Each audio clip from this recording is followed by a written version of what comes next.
So a little bit of real estate, man. A little bit of real estate. Let's Would you say this podcast actually covers real estate? a little bit. Just a little just bit, a okay. sprinkle. Just a sprinkle. We just want to, keep it live, but there's some real estate stuff going on that we just want to kind of give our opinions on. So what have we said previously in the podcast about home prices? What did we predict? That they're going to continue to go up. And did we predict that at worst case scenario it could flatten off? Flatten, not come back though. And then we managed to find this article, which is from... Was it Yahoo News? It was actually Yahoo Finance, but it was actually conducted through Goldman Sachs. Oh, yeah, that is Goldman's forecast. Yeah, so their forecast on home prices is that they will basically, their model is suggesting that home prices will go up a further 16% by the end of 2022. 16%. Let me pull up my calculator from my house. But what do you think's driving that, James? I've got my view of it. I just think it's a demand and supply thing again. That's really what it is, and it's kind of a self-inflicted kind of problem as well when you're looking at the real estate industry between realtors and builders and such. But other than that, outside of the baby boomers, the people that are buying now, millennials, they're the largest group of home buyers. So there's just not enough homes to supply with with the demand of this group of home buyers. So with that comes the opportunity to increase prices.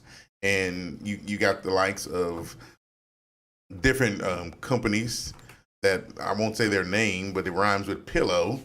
They'll come in and buy up a neighborhood at bottom price and then do a little change the doorknobs and light fixtures and then sell that home for $50,000-$60,000 more to get a comp that's going to drive everything up. So it's putting homes outside of affordability for some people. And that's one of the parts that I really find difficult to accept, that people, they don't want to sell the home in a traditional way, and then they sell to a wholesaler or a wholesaling system. And they think they're getting a deal. And they think they're getting a deal because they haven't got to show the home, and they haven't got to fix it up. And then at the end of the day, they're losing sometimes, hundreds of $1,000s. A lot of money. And it's so disappointing that, especially as, we've just gone through a hard time with COVID and everything else, and they're just giving money away. At the end of the day, there's only one way to do things, and that's the right way. And people will benefit by doing that. Can you, good, you brought it up. Good, Jack.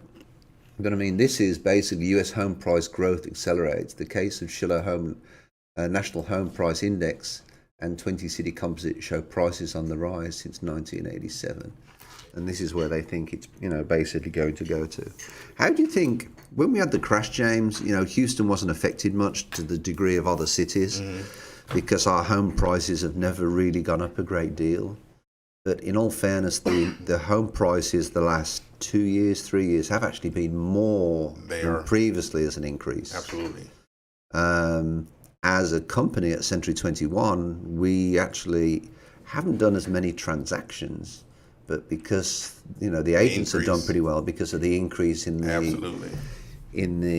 home, our sales volume has actually gone up because we haven't done as many transactions. But because the sales price of the homes have gone up, it hasn't really affected the agents as such. So, do you think, if there was ever a decline in Houston, it would be as much as some of the other cities? California was affected terribly. They were. New York was affected because the prices were so high.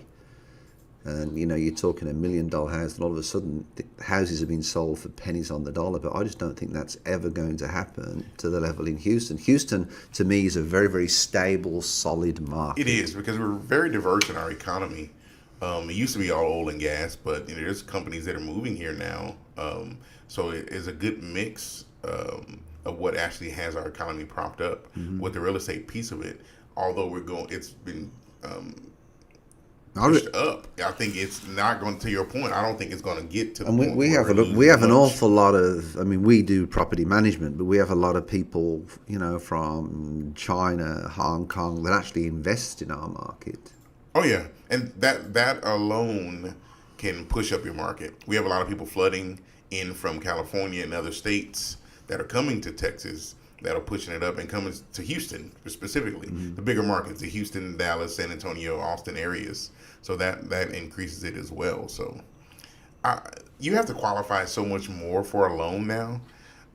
There's so many gates that protects a consumer from losing their home. Even with the whole forbearance thing that we went through, when people weren't making their payments for months and months and months, typically they say, hey, you got to make this payment now, or you got to go, no pay, no stay. But they were allowing them to tack that on to the back end in the form of a second lien and allowing people to keep homes, because contrary to popular belief, it is very expensive for a mortgage company to foreclose on someone's home. It is. I mean, I used to sell foreclosures. Yeah. And it's more expensive for banks to foreclose than what it is to possibly do a short sale. And even then, that's such a difficult process to do with the banks, with all the paperwork and the red tape. Absolutely. Anytime you deal with attorneys, that can sometimes be a problem.